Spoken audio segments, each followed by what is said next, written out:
Hello, hello, and welcome to Occupolitics. We are a Harry Potter reread podcast focusing on politics in the wizarding world. I'm Adri, one of your hosts, and recovering English major who is on a week-to-week schedule now for the impending arrival of our little baby daughter. My life isn't as exciting as getting a baby daughter in a few weeks, but still. She's your little niece, podcast niece. Podcast niece, yes, exactly. I'm Helene, your co-host, producer, and just a person who is just so tired of being so busy all the time. I want to be boring. I want to have nothing going on. I want to enjoy the weekends for what it is and not just to catch up on sleep because I'm so tired. Yeah. I don't want the weekends to feel like I'm coming up for air for the first time in forever. I want the weekends to actually be the rest that they need to be. Yeah, or just like, oh, I have fun plans for the weekend, not I am going to crawl into bed for the whole weekend. Yeah, or when your plans start feeling like work. Shit, that's the worst. It's like, oh, I know that I'm like going to spend time with friends this weekend, but like it's just another thing on my calendar that I have to do. Yeah.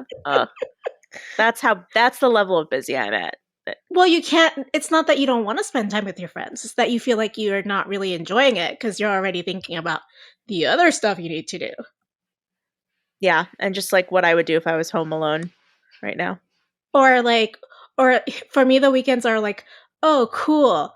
The days I get to actually try to clean the house, even though I work from home. Oh, yeah. That's like at the bottom of my list of priorities, honestly. And run errands, which sounds a lot like work.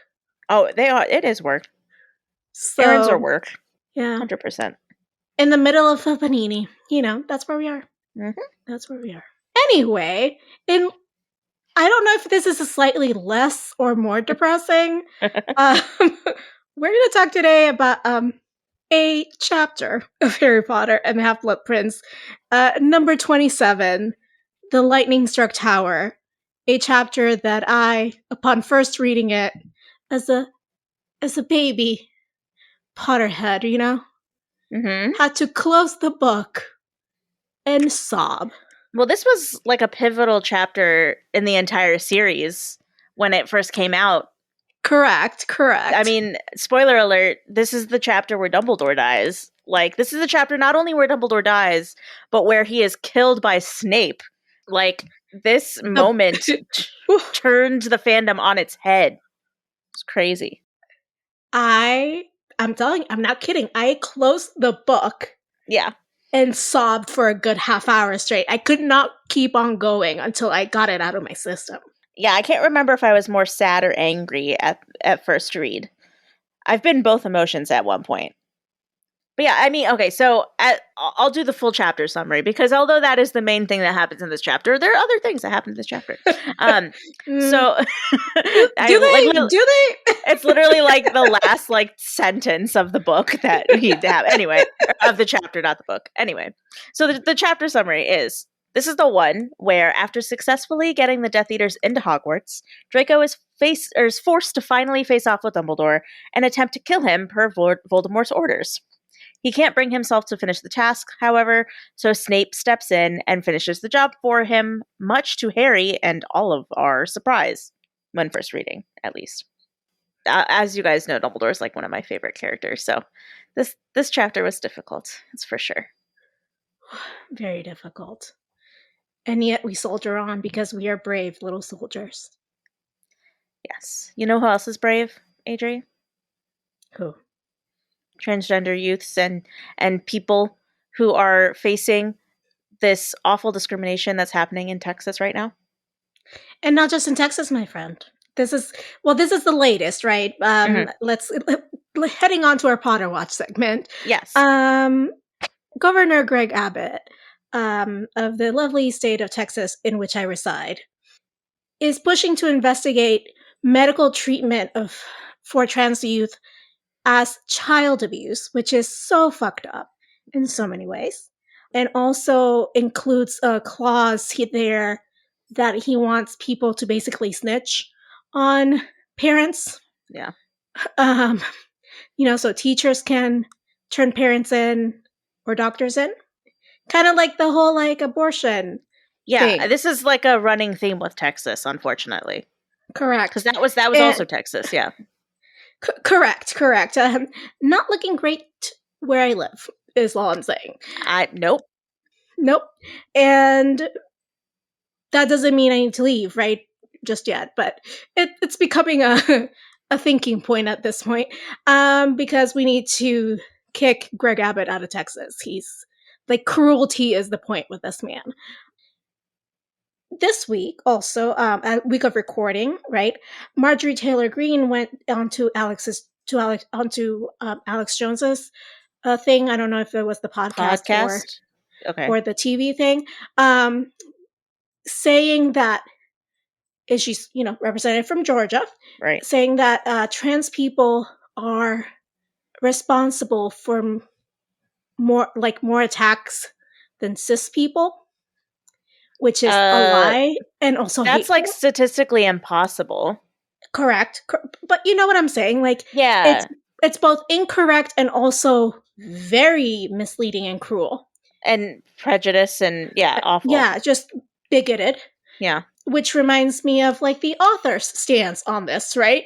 Of like, trans youth or trans people all over being like a threat on society rather than, part of society. It's just showing like a baseline mistrust in this marginalized community that is not Correct. based, it's not based on any fact whatsoever. No, It's just personal bias. Yeah. Just their incredible disgust and lack of empathy. Yeah. You know? Yeah. So Like, it's so sad that we can say that we can liken the author of the series that we love so much to with Marjorie Governor, Taylor Greene. yes, to Marjorie Taylor Greene and Governor Abbott. Like, these people should not be anywhere even on the same atmosphere. It's so upsetting. Well, and then also upsetting in the same lines, Florida is proposing an amendment calling, called "Don't Say Gay."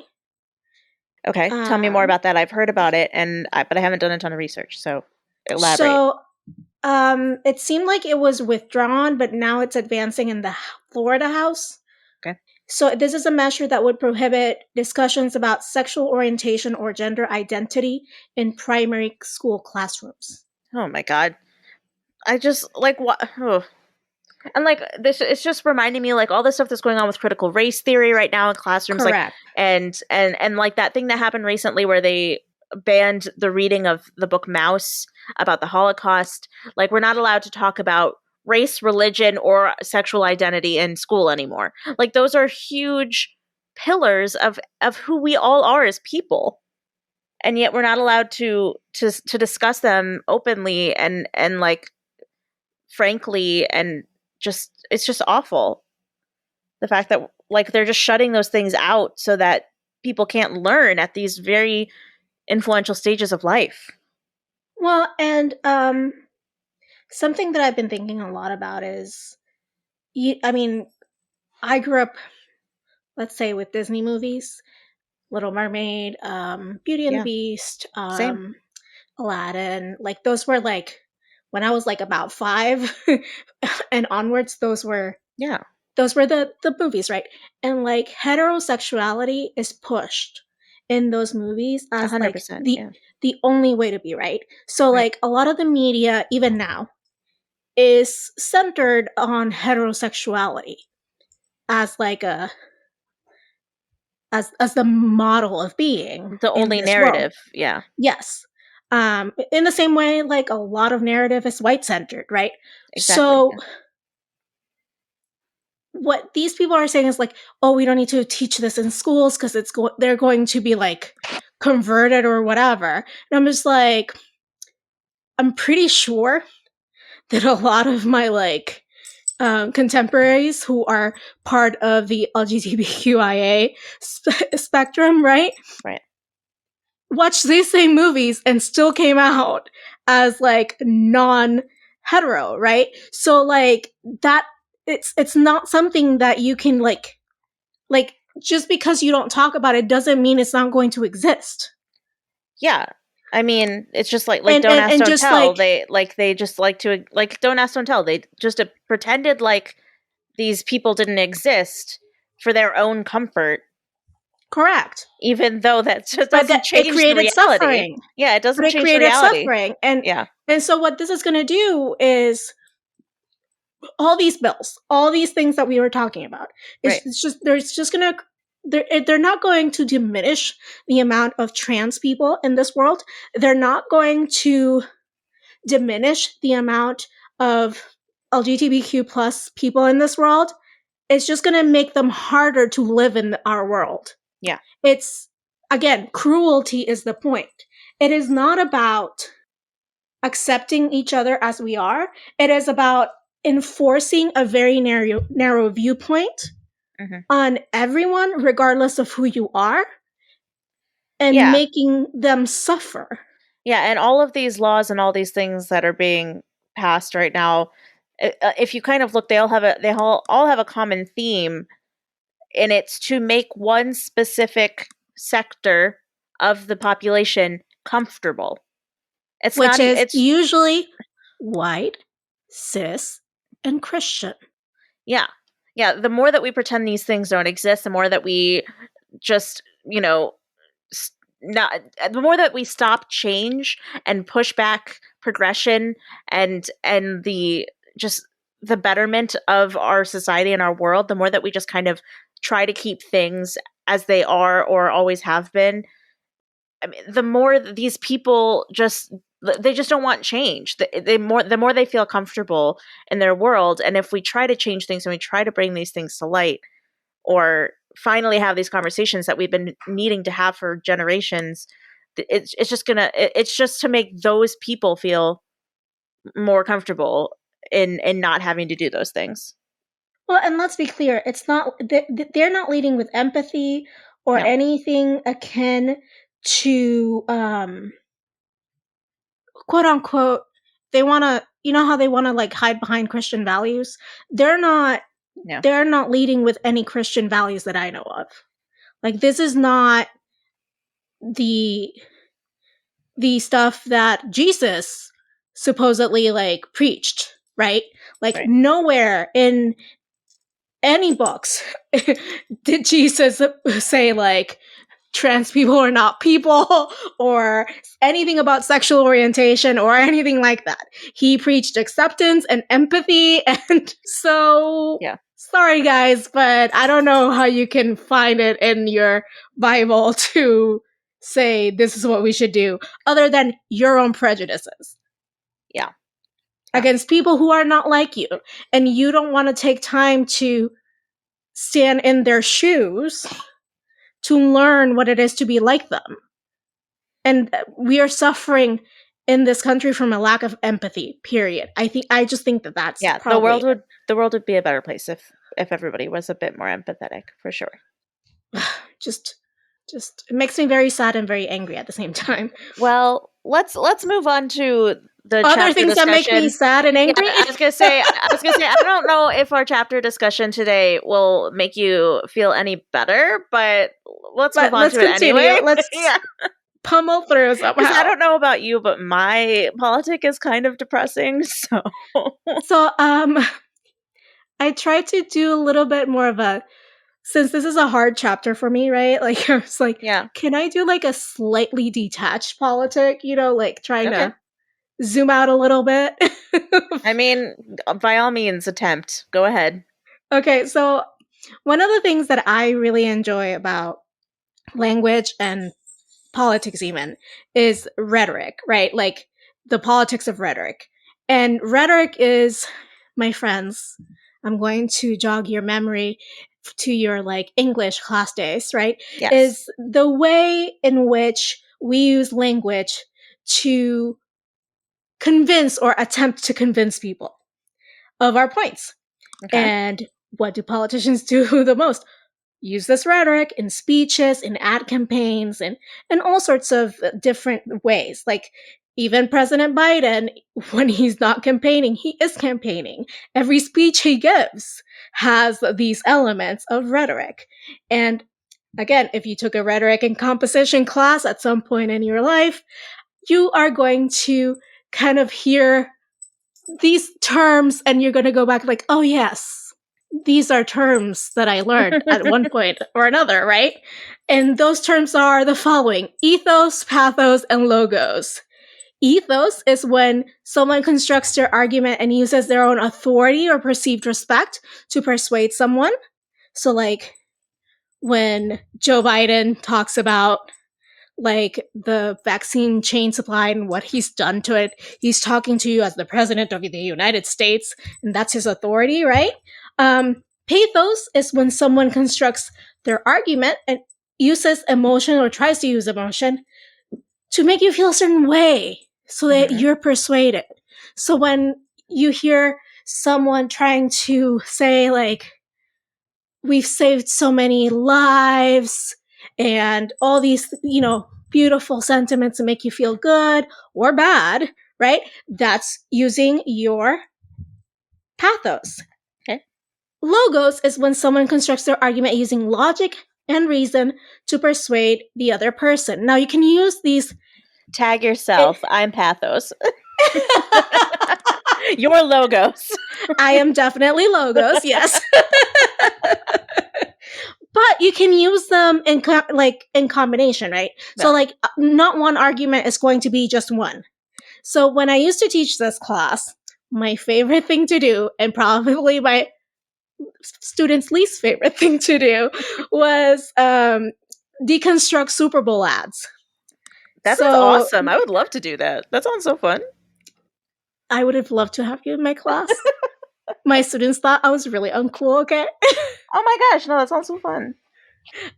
So you could find Super Bowl ads for each year, like on Hulu or YouTube, wherever. So I would make them be in groups and deconstruct the ads and say, like, they were using mainly, let's say, pathos because of the music that they were using. Dude, I want to just like go and do this for the Super Bowl ads this year. That sounds like such a fun exercise. Anyway, sorry, go on. Could we do it as a Patreon segment? That could be fun. That could be really fun. There we go. I also might be like the only person who's like super excited about this, but I don't care. That sounds like a lot of fun to me. Okay, so you can do that with anything, right? But usually like a Super Bowl ad is so produced and so intense that it's easier to catch on with those like things that they're trying to do. You could do it with a speech. I used to do it the one year I did it with the students like as a whole group exercise. You know, the Bush's 9/11 speech? Yeah. Because it's an intense speech, right? Like, yeah. Of like, you could see where the war was coming and what he was trying to use to justify that war. And it was a failure on my part to not understand that 18-year-old students do not have a lot of nuance when it comes to politics, and they were very partisan about it, and I was just like, next time must find different thing. Oh, yeah. Okay. All right. I can see that. I can see that being an issue. Because like they were not interested in looking under the surface. They were only interested in, well, yeah, the war was justified. You know? Oh my gosh. Yeah. No, I see what you mean. Anyway. So most of this chapter centers on the interaction between Malfoy and Dumbledore. At least I felt like that was the biggest the heart of the chapter. Yes, but I agree. In this interaction, Dumbledore is using a lot of these rhetorical tools to try to convince Malfoy that it is not worth his soul to join the Death Eaters and murder Dumbledore, that he can protect him, that he can turn to the right side of history. So that's my politic. Yours is slightly more connected to the events. Yeah, it's also like a million times more depressing. Okay, so my politic for this chapter was child soldiers. So I didn't have the time or mental or emotional capacity to do like a ton of deep dive research on child soldiers because, like I mentioned, I'm super That's busy. rough, guys. It's Yeah, rough. I'm super busy, and I wanted it. Like, if I was going to do the research, I wanted to like give it the attention it deserved.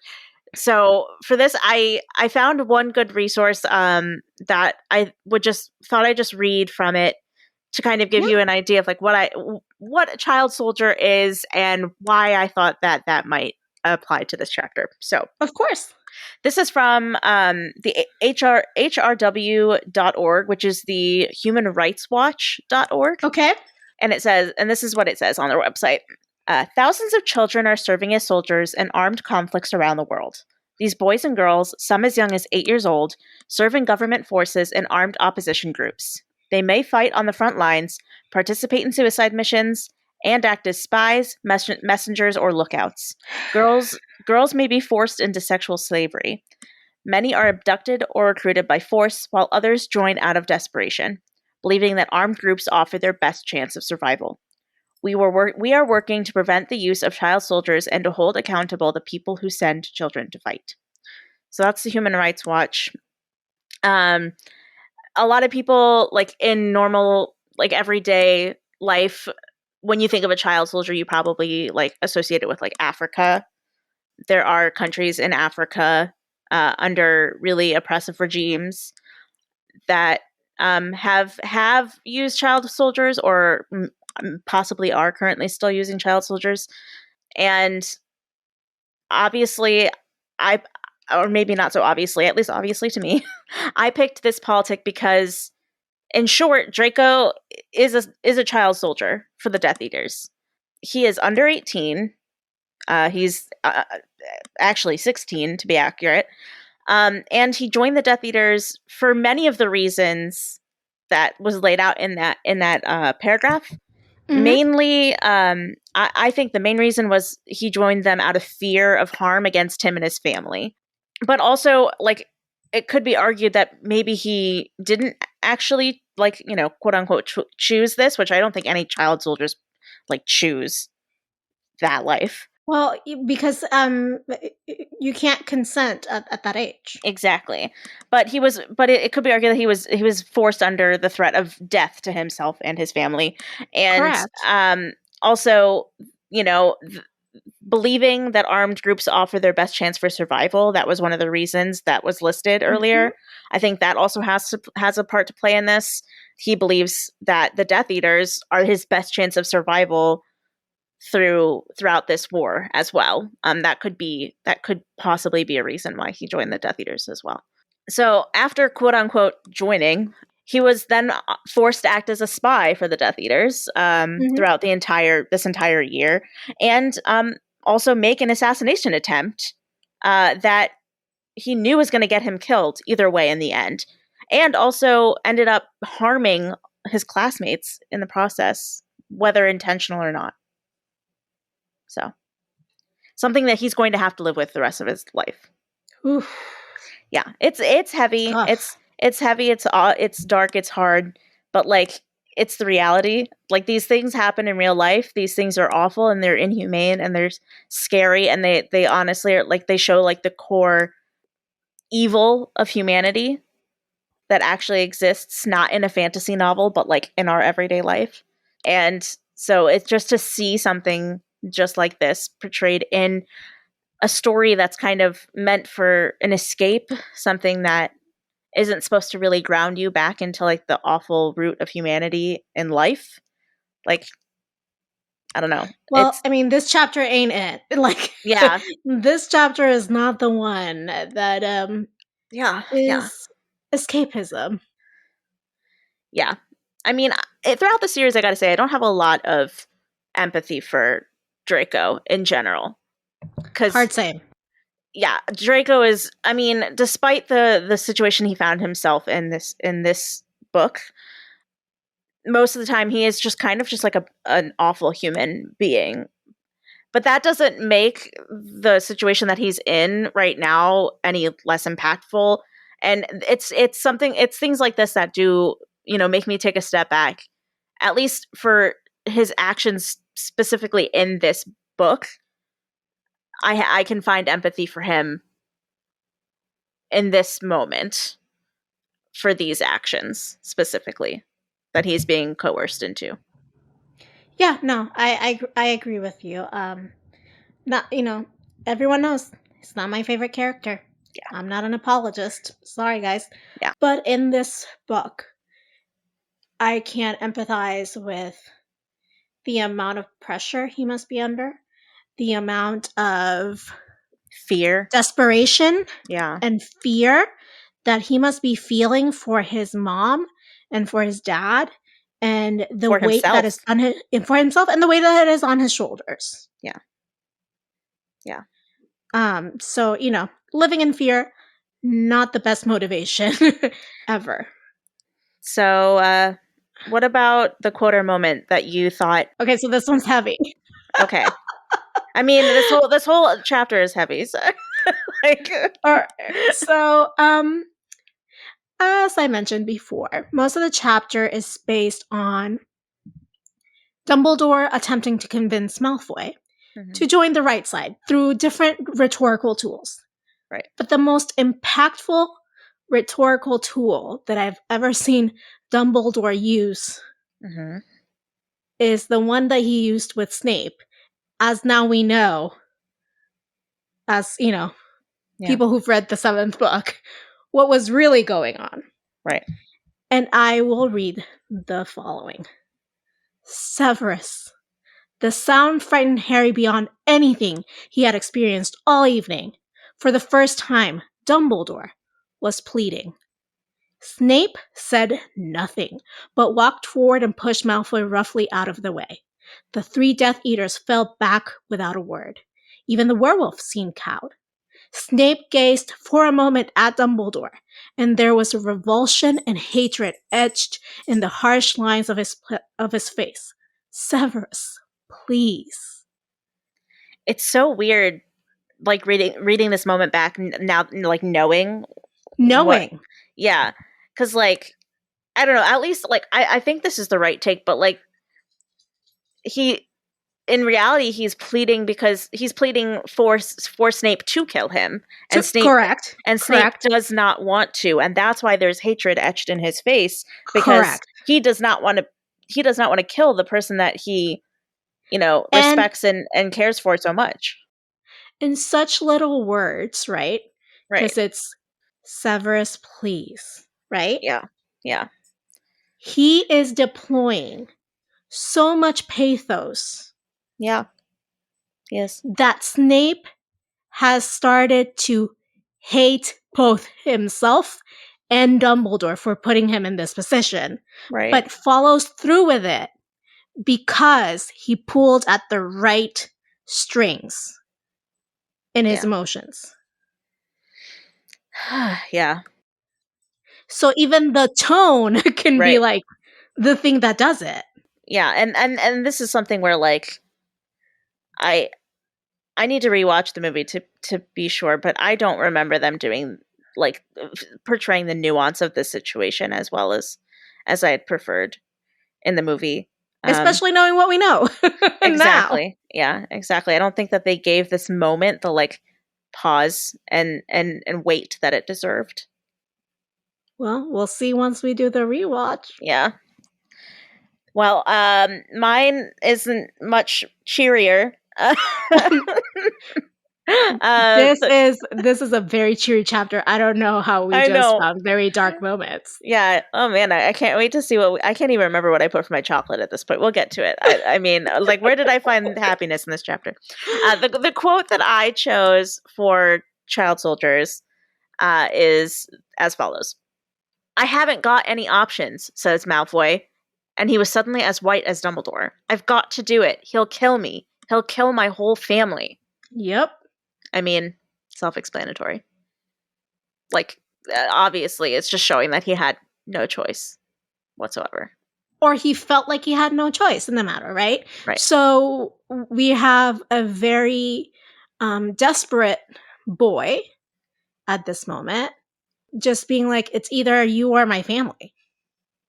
Yeah. And I choose my family, right? Right. Yeah. I mean, And the way he was raised, he was raised to distrust Dumbledore and distrust like all these other people. So mhm. could he have gone to Dumbledore and asked for help? Yes. But has he been indoctrinated against it? Also, yes. Yeah. And like there is something to be said about like Snape, because he does trust Snape, and it's possible that Snape could have done something to get him to then in turn trust Dumbledore, but it would have been a long shot, and it probably But would have. also, Draco knows Snape as a double agent for Voldemort. Yeah. So then Snape would have had to take like a very big risk and expose himself as actually on Dumbledore's side. But at what And point does it that become worth it to try and like save, as you said earlier, like save the soul of a young boy? You know? correct. So I think Dumbledore, like we saw in previous chapters, sees himself as less valuable than his young students. So he would rather sacrifice himself Yeah. It's than just another thing yeah. that makes Dumbledore just such a unique and amazing character. Speaking of Dumbledore, was he your character for this chapter? Yes, he was. Because of Uh, course he's like the best rhetorician around. is that a word, rhetorician? Yeah. Oh, I did not know that. Just learned something. Who was your character? Mine was Draco. I mean, yeah, he's the child soldier in this. I actually hadn't thought about this until we started actually recording this episode. But like, could it be said that Harry is also a child soldier in the terms that like he feels he has no choice but to fight the war against Voldemort? Well, and as Severus Snape says, said back then, but we don't necessarily learn this until book 7. So you've brought him up like a pig for slaughter.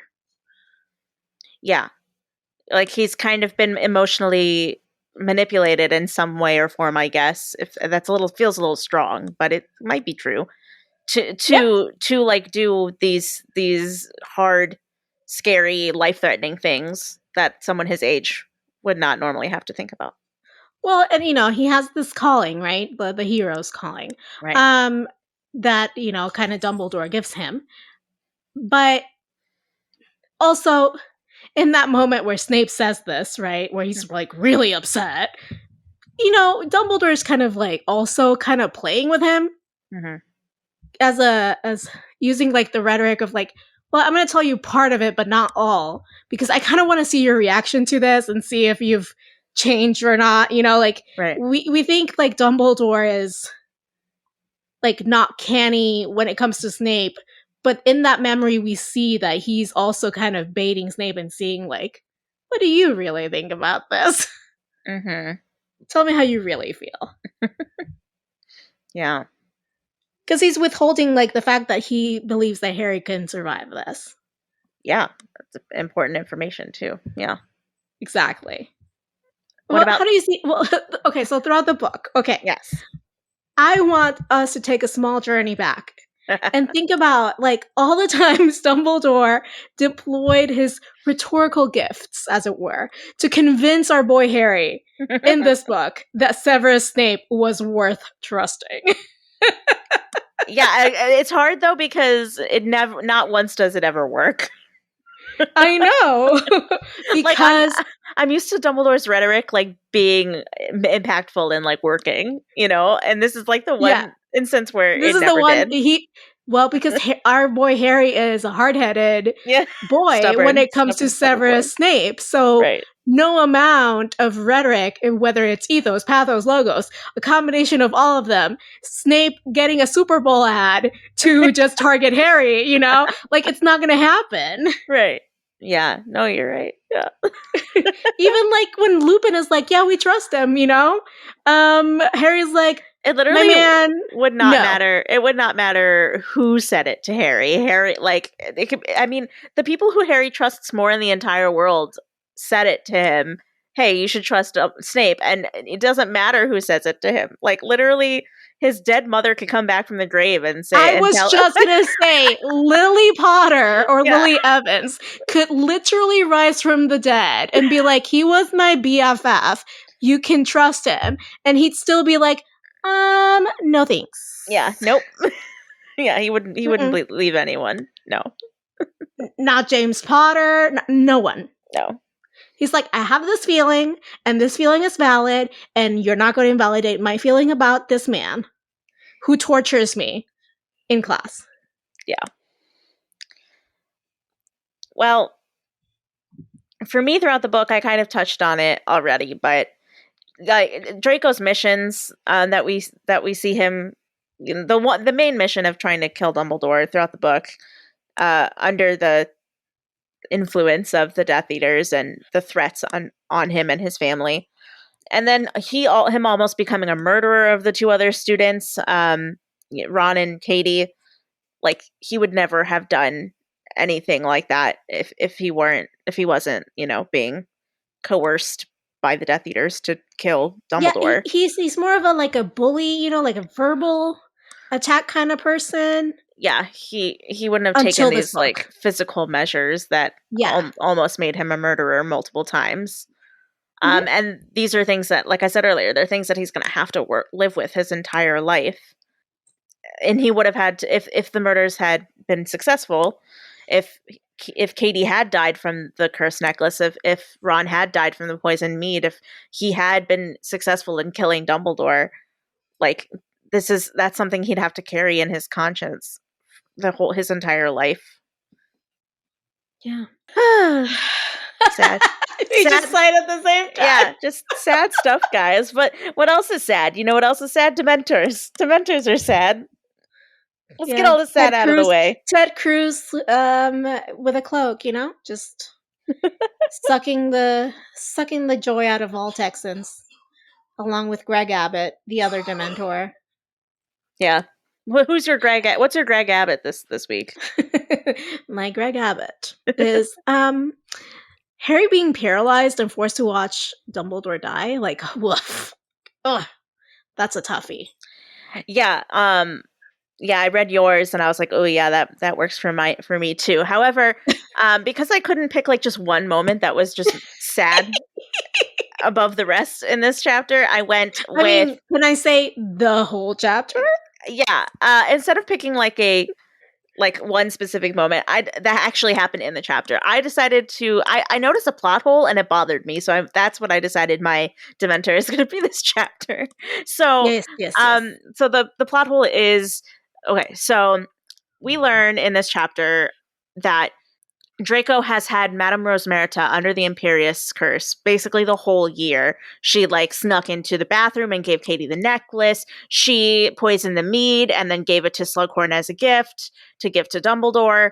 So she's been doing his bidding this entire year. And they've been communicating via the coins that the DA used in the last book about like meeting times and stuff like that. So we learn that when Harry and Dumbledore got back from the cave and at the end of the last chapter, and landed in Hogsmeade, Rosmerta, under the Imperious curse, let Draco know via their coin system that Dumbledore had returned and that he would be at the school shortly. So Draco got his plan and got all the Death Eaters, and they put the dark mark above the school so that he'd hurry back. But when they, I thought she only let him know that he was going out for a drink. no, she let him know when he had come back. Oh, okay. Yeah, because that's when he's like, shortly after she told me, that's when we put the dark mark up above the school. Okay. And so when Dumbledore and Harry get back to the castle, they fly back on brooms back to the castle, and Harry goes under the invisibility cloak, and so like no one can see him. And so then Draco comes in and confronts Dumbledore, and he sees that there are two brooms there, and he goes, "Who's with you?" And Dumbledore's like, "Oh, no one. I'm by myself," or whatever, because he doesn't want Harry to be exposed. When is Rosmerta told Draco that they had come back, that Dumbledore was back. Why didn't she say that Harry was with him? She saw Harry. Is this like a thing where it's like Twitter, it has a character limit? So she like I mean, maybe.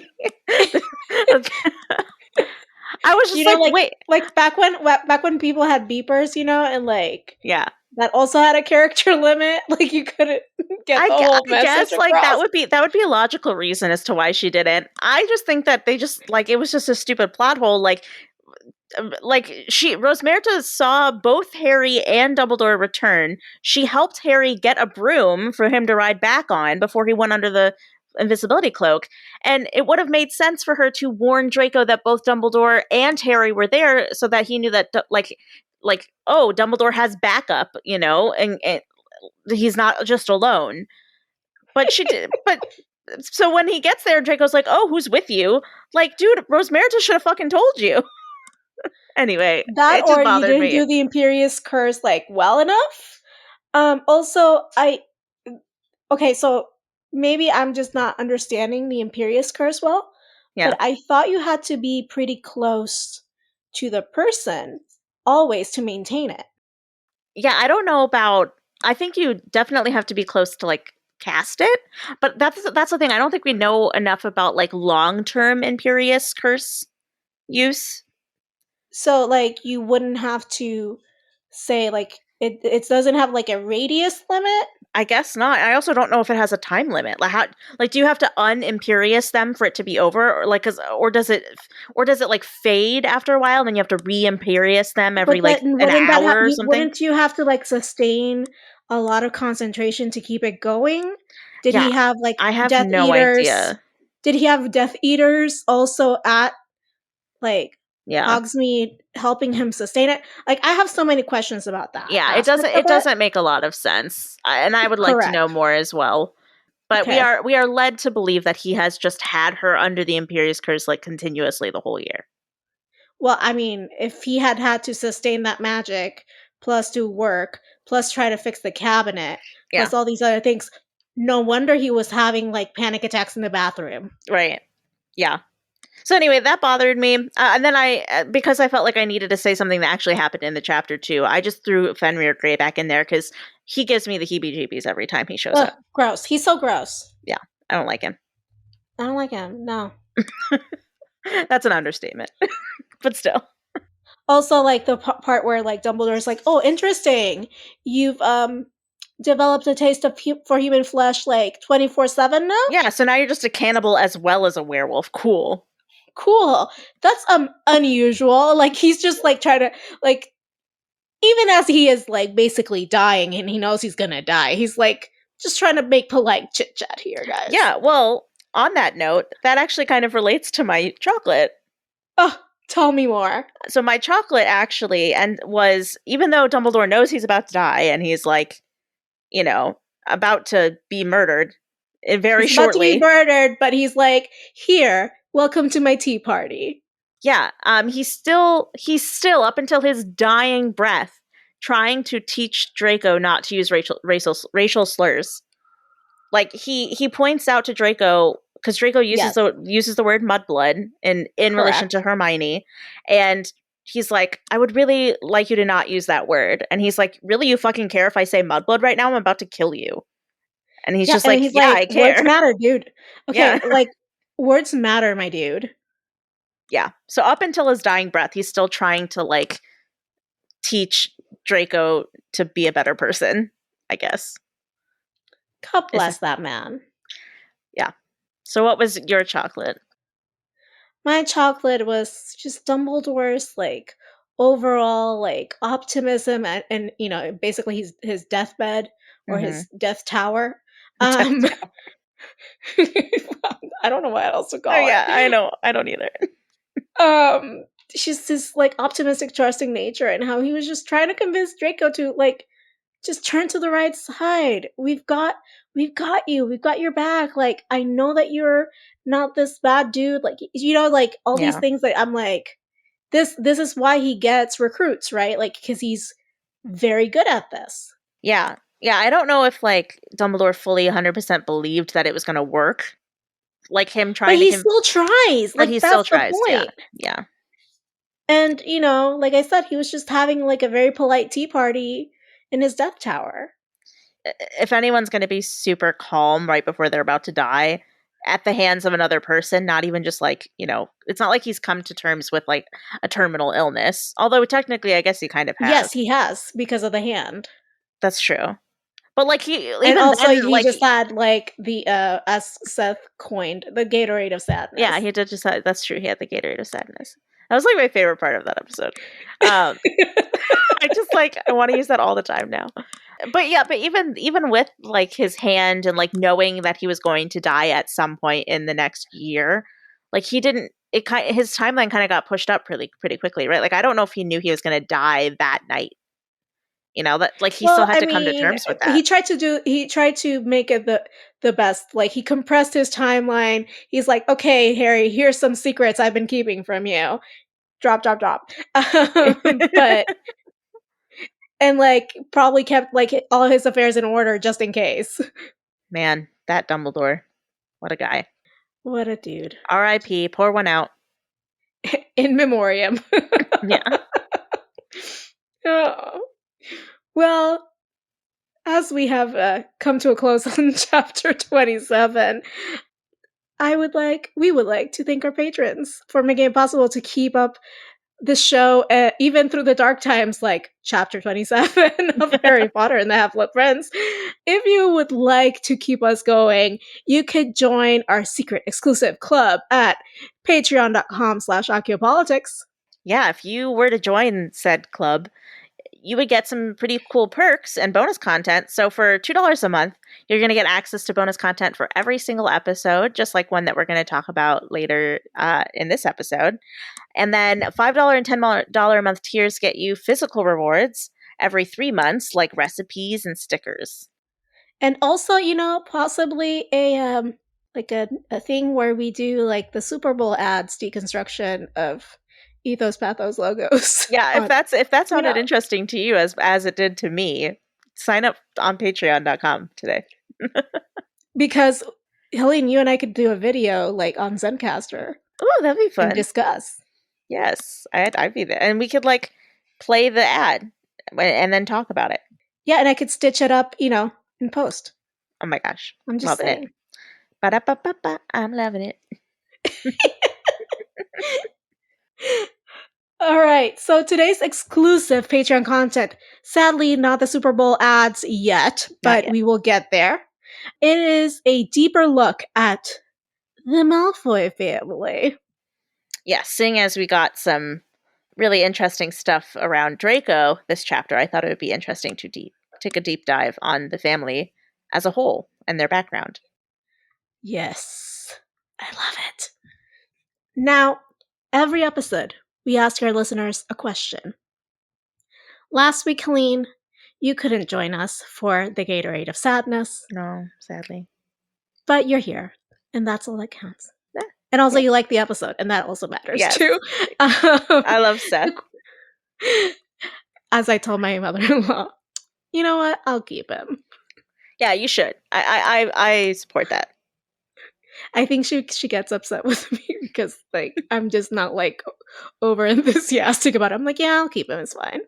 Just playing it cool, Of course. Anyway, last time's question was, how would you have reacted to Dumbledore's trauma when feeding him the Gatorade of sadness / potion? Right. Oh man, I should have like said Gatorade of Sadness in the graphic that I made. It would have been why did I lose out on that opportunity? Yeah, so we got some answers to this as we do every week because we have the best listeners ever. And the answers that we got were as follows. So we got Lopez.Desiree.m on Instagram said, I don't know if I would have had the strength to continue. And then like a sad crying emoji. Hard same. I mean, I am weak. I can't see anyone else. No. Yeah. A lot. I mean, the sentiment was kind of equal across all answers. And I think probably for your answer and for my answer as well. So for Rachel, they said, I would have taken the rest myself. He's so old and I would feel bad making him drink it. Also, it's kind of the first time you see Dumbledore be vulnerable, right? So I Yeah. think that's also so impactful. Right. Yeah. It's like it's very rare you see Dumbledore in any sort of pain because he's so good at like keeping this calm demeanor and like Or making not a showing joke out of his it. and like he doesn't show his hand very often and he is very just even tempered. So to see him show any type of like overt emotion is I mean, difficult like that. he told Harry that he saw himself in a fussy pair of socks in the, the mirror of Exactly. Erised. Like Yeah. he kind of deflects anything emotional with like some kind of humor or like idiosyncrasy. It's very rare we get to see his true feelings come to light. So having to see him like sobbing Ugh, and is pleading, you know. yeah, no, it can't be easy. And then Rock Climbing Girl 23, they had a similar feeling about this. They said, I would have started to cry. Reading it and watching it made me almost start crying. And as you know, Helene, I use the audiobook to prepare. Yeah. Do not recommend for that chapter. Oh no. Do not like at all because I thought so when I like it actually impacted me more when I heard it in the audiobook than when I read it because it seemed so much longer than I remembered. Oh no. Like and then, Jim Dale has like a pretty good narrating voice except for Hermione and, we all know this. Yeah. Um, Yep. but he does a really good Dumbledore like pleading and crying and being vulnerable basically. And I Yeah. was like, make it stop, make it stop, make it stop, make it stop. Yeah. Like I was like, I kept waiting for it to be over and it wasn't. And Yeah, I've been reading the physical book for the podcast like when I'm rereading. But I've only listened to the audiobooks once through. I usually read. I don't usually listen to audiobooks, but I do have them. So it kind of makes me want to go and listen to the chapter because I don't remember what it's like. to me, it felt like an eternity. Man. And that's why I was like, Yeah. I have been traumatized by an audiobook. Like, raise your hand if Jim Dale has traumatized you. Chapter I have been 26. personally victimized by Jim Dale's Yes. audiobook. Yeah. Can we start a what's that called? Like the legal action that's like a collective, A civil suit? uh, I don't like a well, it's a collective suit where you just like you're for damages, like Oh, a lot of people have to like join in. I see. Sure, let's do it. Anyway, let's just do it. Okay. For this episode, we are asking the following question. What do you think is the main reason why Draco joined the Death Eaters? Can't wait to hear all the responses. Yeah, I think that it is something to ponder. All right, Helene, we've gotten to the Zen part of our podcast where we have stopped talking about chapter 27 and also questions involving chapter 27. It's the media we've been consuming, the non-Potter media we've been consuming.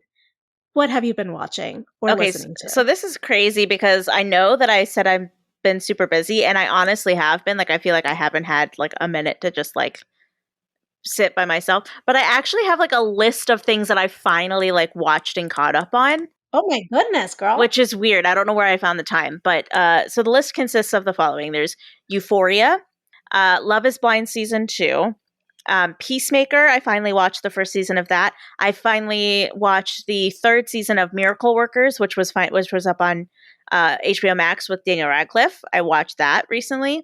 Is that where the infamous clip is from? Yes, it is. Okay. And it's not, and I learned this for the first time yesterday. It is not the only time he cross dresses in that season. Wow. Pretty great. Although I don't know if I don't know if the clip would consider him as cross dressing, but But yeah, it's very flirting with it. yes, like lots of gender fluidity from Daniel Radcliffe in this season, Very which Rocky Horror Picture Show. yeah, I mean the amount of gender fluidity we get from Daniel Radcliffe in this season of Miracle Workers is shocking because he plays like a God-fearing like Christian reverend. So it's just like there's room for us all. Yeah, it was just like I was not expecting that. So I bet it's great. I love that show. The show is like zany and weird and crazy beyond belief, but I gotta tell you, Daniel Radcliffe is one hot human being. That's all I gotta say. I know, he's your one true love. But of all the things, the thing I think I want to highlight in this media I've been consuming segment is Euphoria. I don't know if you've seen Euphoria. I have decided that in my pregnant state, I cannot handle Euphoria. Okay, that is fair. I've heard beautiful and wonderful things about it, but Okay. I am hanging by a thread, as it were. That is completely fair. If you are a fan of the show Skins, it's a UK show, Skins. I haven't seen this show myself, but I've also heard it likened to Degrassi. Yes, but I have not seen that, so I can't say for sure. But it is definitely like the like American version of Skins. Of Skins, yeah. Yes, drugs everywhere, lots of drugs. But it's great. I love it. Like one of the main characters is a trans woman who is just phenomenal, and the way that they handle like everything surrounding like her love interest and her sexuality and her gender expression and all of that, I think it's just beautiful. Chef's kiss. And Zendaya is just fucking phenomenal. Like she deserves all the fucking Emmys for that role. So I have also heard beautiful things about it. I just know myself enough, you know. Yeah, I think it's season 2. I think episode 5. I think it is. That episode alone is the reason I started watching the show, because I when that episode came out, I just saw just so much about how like amazing it was on social media. It was just this one episode. I was like, wow, I need to know what happens in this episode. So in order to figure out what happened in that episode, I watched the entire show. Which it's very me. That's a very me thing to do. And I got to the episode and I watched it and I was like, you know what? It was worth it. That episode was worth it. So yeah, go watch it. It's so good. Well, friends, Ben Aronovich has got me by the throat. I gotta say it. Okay. I am now. Last time you were here, Helene, like 2 episodes ago, I was merely on chapter 6 of book 1, right? Okay. I am now on book 3 of his Rivers of London / Midnight Riot series. I mean, that tracks. Tracks, yes. And I can't even tell you, it's like, oh my god, it's just so, like, I can't even tell you that it's, like, life-changing or anything. It's just, like, I can't stop pondering what happens next, so I have to read. Yeah, I mean, I understand that feel. So, I am now binging Audible books by Ben Aronovich in order. This is what's happening in my life. Good life choices. Good life choices. Yep. Well, that's it for today's episode. Please join us next time as we talk about chapter 28 of Harry Potter and the Half-Blood Prince. This one is titled The Flight of the Prince. I hope that means that Snape takes a fucking nosedive off the astronomy tower. That's probably not what happens. Probably not. Anyway, if you've enjoyed this episode and this conversation that Adri and I had, please take a second to give us a 5-star rating on Apple Podcasts or Spotify or wherever you happen to be listening to us right now. It helps new listeners discover the podcast, and it makes us all happy and fuzzy inside. And until then, politics managed.